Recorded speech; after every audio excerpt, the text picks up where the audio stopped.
আমি শুনি আছিলোঁ যে ৰনাল্ডো ইউটিউব চেনেল খুলিব, ইউটিউব চেনেল খোলাৰ লগে লগেই ইউটিউব চেনেলটোৱে হেং মাৰিব, ইমানেই মানে ছাবস্ক্ৰাইবাৰ হ'ব, ইমান ভিউজ আহিব, ইমান মেছেজ আহিব ইত্যাদি কৰি মানে চেনেলটোৱে হেং হৈ যাব। ইমানখিনিলৈকে আমি নিউজে বা বিভিন্ন ছ'চিয়েল মিডিয়াত আমি শুনিব দেখিব পাই আহিছিলোঁ। হয়, আজি 21 আগষ্ট 2024 তাৰিখে তেওঁ এটা চেনেল খুলিলে, খোলাৰ পিছত এনেকুৱা ৰেকৰ্ডৰ ওপৰত ৰেকৰ্ড হৈ মানে আগবঢ়াই নিলে, মানে আচৰিত আৰু ভাবিলেই আচৰিত, কল্পনাৰ অতীত, মানে কোনেও কল্পনাই কৰিব নোৱাৰে। আহক আমি ভিডিঅ'টো আগলৈকে চাওঁ, কি ৰেকৰ্ড গঢ়িলে, কি পালে তেওঁ ইউটিউব চেনেলৰ পৰা, কাক তেওঁ ক্ৰছ কৰি আহিলে ইত্যাদি কৰি গোটেইখিনি কথা আমি ভিডিঅ'টোৰ আগলৈকে আমি পাই যাম। আহকচোন ভিডিঅ'টো চাই লওঁ। ৰনাল্ডোই ইউটিউবত আহিয়েই 24 ঘণ্টাত মাত্ৰ বিশ্ব ৰেকৰ্ড বনাই দিলে। মাত্ৰ 6 ঘণ্টাতেই ইউটিউবৰ পৰা গোল্ডেন বাটন লৈ আহিল। ভাবি চাওক এতিয়া কিমান ফাষ্ট গ্ৰ'থ হৈছে। মাত্ৰ 6 ঘণ্টাত এনেকুৱা লাগে যেন ৰনাল্ডোই ইউটিউবত কিবা কিবি লিখা বা পোষ্ট কৰিবলৈ ৰেডি কৰি আছিল আৰু ইউটিউবৰ পৰা গোল্ডেন বাটন লৈ ঘৰ আহি ওলাল। আপুনি শুনি আচৰিত হ'ব যে ৰনাল্ডোই যেতিয়াই ইউটিউবত একাউণ্ট খুলিলে মাত্ৰ 90 মিনিটৰ ভিতৰত 10 লাখ ছাবস্ক্ৰাইবাৰ হৈ গৈছিল।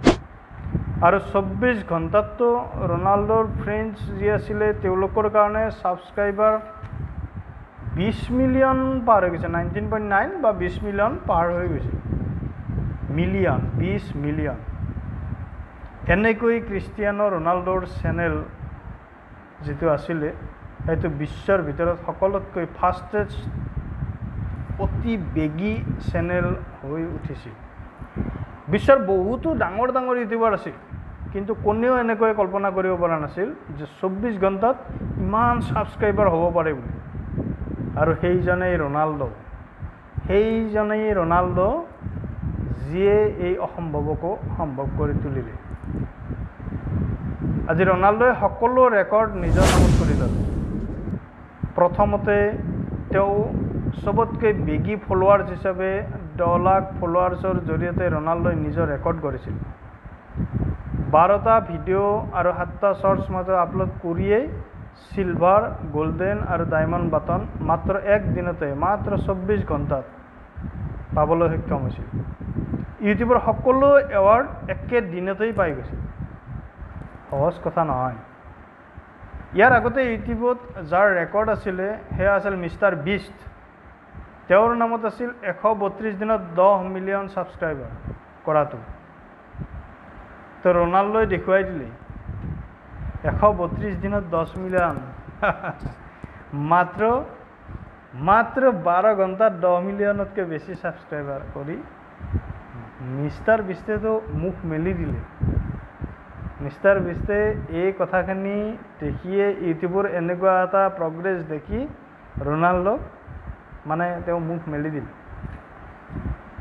39 বৰ্ষীয়া ফুটবল খেলুৱৈ, পৰ্তুগীজ খেলুৱৈ তেওঁ ৰনাল্ডোই ইউ আৰ ক্ৰিষ্টিয়ানো নামৰ চেনেল লঞ্চ কৰিলে আৰু জনাই দিলে যে তেওঁৰ ইউটিউব চেনেল আহি গ'ল, সকলোৱে জইন কৰক। বেছ হৈ গ'ল। মাত্ৰ 24 ঘণ্টা 20 মিলিয়নতকৈ অধিক ছাবস্ক্ৰাইবাৰ আৰু বিশ্ব ৰেকৰ্ড। তো কেইটামান মাত্ৰ ভিডিঅ' দিলে নিজৰ পত্নীৰ সৈতে, পুত্ৰৰ সৈতে, এনেকৈ হৈ গ'ল। পূৰা ধুনীয়া পাগল। সকলোৱে চালে, ছাবস্ক্ৰাইব কৰিলে, ভিউজৰ সংখ্যা ক'বই নালাগে, কিটো হাৰত ভিউজ আহিছিল। আজি ৰেকৰ্ডৰ ওপৰত ৰেকৰ্ড গঢ় লৈ উঠি আছে। আৰু এতিয়ালৈকেতো আজি ধৰক সেই যেতিয়াই তেওঁ ষ্টাৰ্ট কৰিছিলে 21 আগষ্টতে তেওঁ চেনেলটো খুলিছিলে, লঞ্চ কৰিছিলে, তেতিয়াৰ পৰা আজিলৈকে ক'বই নালাগে। আপোনালোকে ইউ আৰ ক্ৰিষ্টিয়ানো বুলি যিটো আপোনাৰ ৰনাল্ডোৰ ইউটিউব চেনেল আছে এইটো গৈ চাব, আপোনালোকে আচৰিত দেখিব, গোটেই ৰেকৰ্ডখিনি চাব। CR7 অৰ্থাৎ ক্ৰিষ্টিয়ানো ৰনাল্ডো। তেওঁ 7টো লিখাৰ কাৰণ আছিলে তেওঁৰ জাৰ্চি নাম্বাৰ হয়, সেইকাৰণে তেওঁক CR7 বুলিও কোৱা হয়। এই ক্ৰিষ্টিয়ানো ৰনাল্ডো ফুটবল জগতৰ আইকন চবেই জানে। তাৰ উপৰিও আজি ইউটিউবত তেওঁ এনেকুৱা ধৰণৰ এটা ছ'চিয়েল মিডিয়াৰ ভালকৈ বিশ্ব ৰেকৰ্ড এটা কৰিবলৈ সক্ষম হৈছে। এয়াই আছিল আমাৰ বিশ্ববাসীৰ সকলোৰে মৰমৰ ৰনাল্ডো। ধন্যবাদ। ভিডিঅ'টো কেনে পালে কমেণ্ট কৰি জনাব। আকৌ লগ পাম, এনেকুৱা ধৰণৰ ভিডিঅ' লৈ আহিম আপোনালোকৰ ওচৰলৈকে।